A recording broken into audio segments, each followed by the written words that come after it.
La voie du butage en fait. La voie de... Ouais, c'est ça. C'est pas facile de s'imposer une routine, mais ce qui est encore plus compliqué, c'est de régulièrement la péter cette routine. Moi en tout cas je sais que sans ça, je tombe dans l'ennui, dans la stagnation et dans un truc où ma vie n'est plus palpitante et voilà, c'est ça. Et ouais, je voulais aborder un point, donc c'est une petite dérive là dans la discussion. De nos jours, on met énormément en avant, enfin même 100% en avant, les spécialistes. Même quand tu choisis un boulot, bah, tu vas être, je sais pas, le garagiste, il est spécialisé dans les vieilles voitures. Ouais, mais même sur les réseaux, Ouais, voilà. tu vas être remarqué parce que t'es le gars qui fait qui saute le plus haut. Tu vas être le gars qui est le plus musclé. Tu vas être le gars, enfin un des plus musclés. Tu vas être connu pour ta spécialité et en fait le fait que tu sois un pro dans ça et du coup c'est voilà et on te pousse à continuer là-dedans parce que les gens veulent voir ça. Quand tu leur bah, on va prendre l'exemple des réseaux puisque nous c'est ce qui va nous toucher le plus là à partir de maintenant on va dire. Ouais. Tu rentres là-dedans, tu poses les bases en disant bah moi je suis un traceur, je fais du parcours. Ouais, ouais. Et les gens vont te dire bon bah ok moi je suis ce mec parce que c'est un monstre en parcours. Et je veux voir que du parcours et voilà et du coup moi ce qui me tient vraiment à cœur et que j'aimerais mettre en place un peu avec la chaîne, c'est je pense que des généralistes, c'est des gens qui vont aimer plein de choses et qui vont se lasser super vite d'un truc déjà. Ouais, qui ont besoin de faire tout le temps des trucs nouveaux comme nous, qui ont besoin d'aller tryhard dans un truc, ça les intéresse pas. Et ben on n'est pas mis en avant et souvent vu que c'est jamais valorisé, tu te dis ah bah je suis nul, en fait je suis bon à rien, je suis bon à rien, je suis un spécialiste dans rien du tout, tu sais jamais te trouver, tu as l'impression que tu sais pas ce que t'aimes, tu sais pas trop quitter, et parce que en fait tout le temps, toute ta vie, tout le monde il te dit il faut être un spécialiste, il faut se spécialiser, il faut partir dans ça. Et c'est là que le chemin difficile il est là, parce que même si tu es reconnu pour ça, parce que tu es dans mon cas ça a été le cas à un moment, disons que les années 2012-2013 et tout. Niveau parcours, voilà, je commençais à me faire remarquer et tout ça un petit peu quand même. Dans le milieu, et voilà, il avait une petite réputation quoi. Voilà, on va dire chez les traceurs français quoi. Et j'avais un peu ce truc de bon bah ok, je dois performer dans ça. Voilà, je dois performer pour ça, dans ça. On sait que moi on me connaît pour ça, on me reconnaît pour ça. Et les gens ont limite t'as l'impression qu'ils ont des attentes. En mode je veux le voir devenir de plus en plus fort que dans ça. Ouais. Et c'est un moment, le chemin le plus difficile, c'est aussi de faire un fuck aux gens et de dire bon bah écoute, certes je peux vous donner ça. Il n'y avait pas des milliers et milliers de gens mais qui me suivaient ou qui étaient à fond derrière moi et tout ça. Ne serait-ce que quand tu vas à un événement et que dès que tu prépares un saut, tu as 4-5 caméras braquées sur toi, ça fait un truc quoi. Et ouais. C'est d'autant plus dur, tu vois, je me dis si t'es un gars qui a 1 million d'abonnés, qui est invité sur des plateaux télé, qui reçoit des messages de fans tous les jours et tout, là c'est d'autant plus dur de changer de voie. Ouais, se dire je vais aller me diversifier parce que je suis en train de m'enfermer dans ma discipline et peu à peu ça commence à me saouler ou j'ai plus autant de plaisir tous les jours. N'importe quel youtubeur ou n'importe quel artiste qui sort un peu de ce qu'il sait faire. Au début il va prendre il va prendre pas de la hate mais voilà des commentaires pas fous, un peu sa fanbase qui s'énerve et c'est ça qui est dur. Genre c'est pas fait pour toi, toi t'es un youtubeur rigolo, bah tu dois nous faire rire.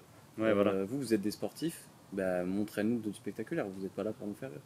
Nous on pose les bases dès le début, on dit les gars, nous on fait tout. On fait tout. Le but c'est qu'on se diversifie le plus possible et on est spécialisé dans la généralisation. Ouais voilà.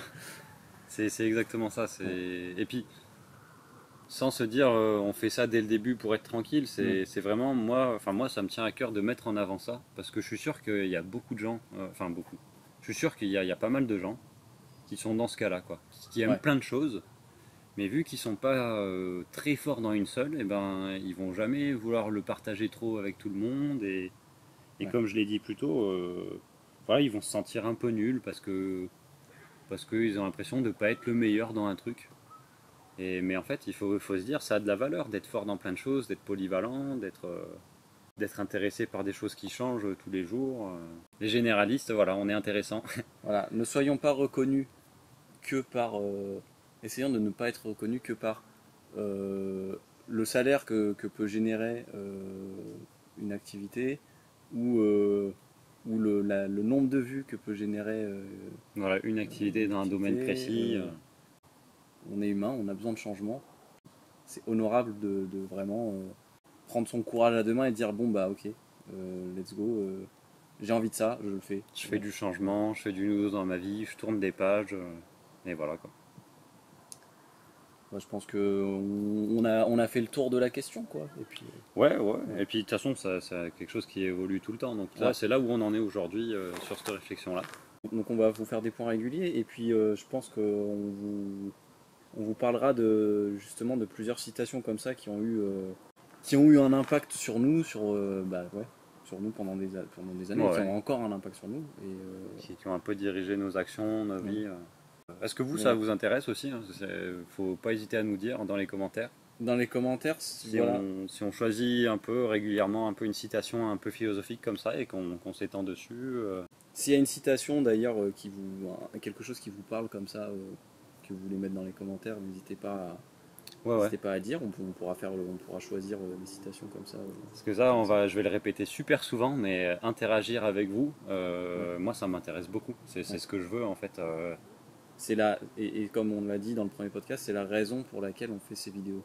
Ouais, voilà. On veut partager, on veut de l'échange et donc voilà, vraiment, n'aie pas peur Voilà. de mettre un commentaire. Nous, on va tout lire en tout cas. Ouais. Et ça nous intéresse beaucoup et ça sera étudié avec attention quoi. Donc Ouais. Même s'il y a des choses sur lesquelles vous n'êtes pas d'accord avec nous. ah ouais, surtout même, surtout si vous n'êtes pas d'accord avec nous. Justement, nous ça peut, si vous nous expliquez pourquoi et tout, peut-être que ça peut aussi Nous aider à progresser dans cette réflexion quoi. Ouais, et à voir, ouais, voilà. On va voir d'un autre œil et se dire ah ouais, j'avais pas vu ça comme ça. Autant demain, si on nous apporte des arguments qui nous paraissent pertinents et mais qui en plus nous touchent personnellement, autant demain on peut tout remettre en question. Et Ouais. voilà. Et là, c'est ça prendre le chemin difficile aussi, c'est d'accepter ça. Et bah, pour finir, on va vous annoncer notre Un deuxième objectif. Ouais. Qui est à atteindre au bout d'un an. Voilà. Donc pour rappel, sur le premier podcast, Kael s'était fixé comme objectif d'atteindre les 80 kilos en un an. Ouais, voilà. Faire 80 kilos et paraître athlétique sec. Je partais de 67. Alors, Je sais plus. quand oui, tu oui. en avais parlé, tu avais annoncé 67, et en fait, quand tu t'es pesé, tu étais à plus de 68. Ouais. On a entamé la transformation. Et voilà. Et on va être dur, hein, les gars. on va être de plus en plus proche, au fil des vidéos, on va être de plus en plus proche de ce qu'on vous annonce. Ouais. Parce que ces objectifs qu'on s'est fixés, on les connaît, ils sont faits, ils sont posés. Ouais. Et donc forcément, quand on va avancer dans l'année, j'espère, on va être de plus en plus proche de la réussite. Quoi. Ouais.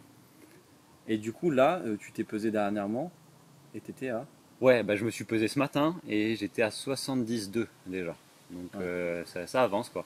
Ça taffe dur. Ça avance. Et du coup, Théo, lui, il avait annoncé le 210 kg au soulevé de terre. Ouais. Que j'ai surenchéri parce qu'au départ, mon objectif de base c'était 200. Là, je suis à 190. Et pour l'instant, ça n'a pas bougé parce que j'ai pas tenté de PR. Mais les gars, je tiens à préciser que par rapport au soulevé de terre, justement par rapport à cet objectif, très bientôt, il devrait se passer une petite dinguerie sur la chaîne.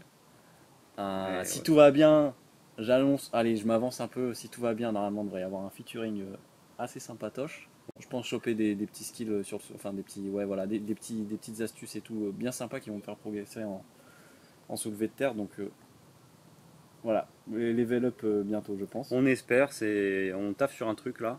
Il y a moyen qu'il y ait un featuring voilà. sur la chaîne. Normalement, déjà. ça va se faire.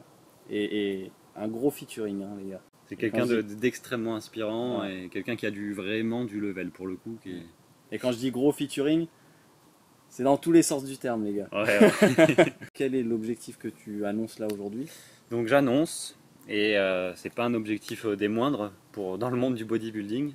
Et surtout pour de là où tu pars. Ouais, voilà. Et c'est vraiment un point noir chez moi, ma bête noire. J'aimerais avoir tous les grands écarts. Donc grand écart facial, basique, les deux faces.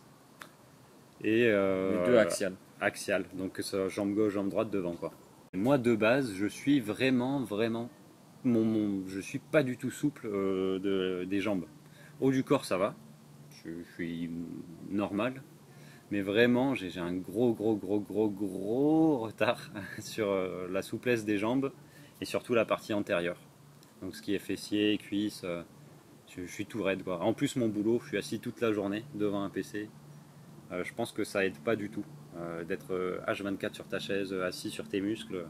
Donc c'est pour ça que si vous voulez aider Kael à atteindre son grand écart plus facilement, enfin tous ses grands écarts plus facilement, et ben il faut liker, s'abonner à fond et tout, parce que au plus on a d'abonnés, au plus on a de visibilité, au plus vite il quitte son taf, et là, il fait que ça. Et pour moi, je me suis fixé un objectif de souplesse aussi, enfin je vous annonce un objectif de souplesse aussi, ça sera la souplesse avant, une vraie souplesse avant, de gymnaste. Parce que là actuellement, j'ai la souplesse arrière, mais vous allez voir, c'est quand même pas très fluide au niveau, vous avez déjà dû le voir, hein, je suis obligé de partir à deux pieds et tout ça. La souplesse avant, du coup, je peux la faire un peu en mode je me mets en équille, je tombe en pont et je me redresse. Et là, l'objectif, c'est de faire une vraie souplesse avant, comme chez les femmes, à la gym. Voilà.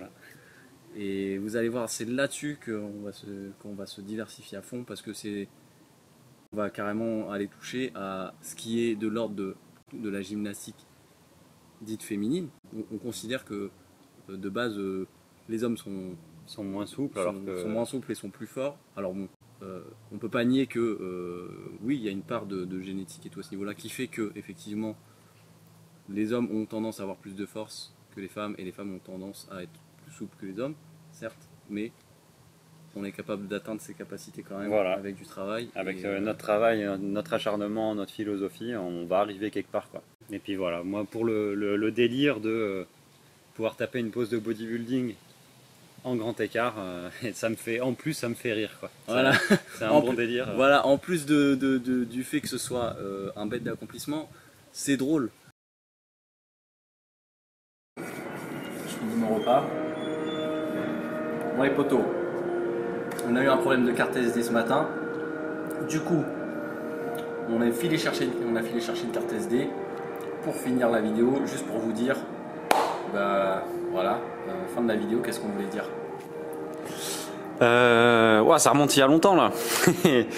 Qu'est-ce qu'on allait dire? Pensez à vous abonner, mettez des pouces bleus, toutes ces conneries là. Et puis là, tout de suite, on va aller se déglinguer à Fitness Park. Grosse séance de prévu comme d'hab, on fait pas les choses à moitié. Hashtag j'aime la souffrance pour les vrais et hashtag je déteste souffrir si t'es une petite pucelle.